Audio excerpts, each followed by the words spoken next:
پڑھتے وقت اس کی عظمت کا خیال رکھ، کتنا عظیم الشان کلام، اور اللہ تبارک تعالیٰ کی رفعت اور کبریائی کو دل میں بٹھائے اور اپنے دل کو وساوس سے پاک رکھے، اور قرآن مجید کے معنی میں غور اور فکر اور تدبر کرے، اور جن آیات کی تلاوت کر رہا ہے دل ان کے تابع بن جائے۔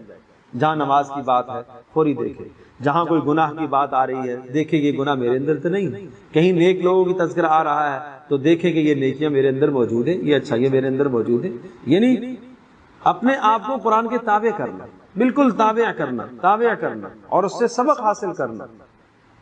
ایک بات اپنے حافظوں سے میں یہ بھی کہوں گا کہ قرآن مجید کی تلاوت کرتے ہوئے کبھی کبھی تدبر کی نیت کیا کرے، اور قرآن کی تلاوت کرتے ہوئے شفا کی نیت کیا کرے، اس میں شفا ہے، علاج ہے، یہ دلوں کے اندر سے حسد اور کینے اور بغض کو ختم کرتا ہے۔ حدیث میں جو آ چکا ہے کہ دلوں کو زنگ لگتا ہے، اور لیکن وہ زنگ کس سے دور ہوگا؟ تلاوت سے دور ہوگا۔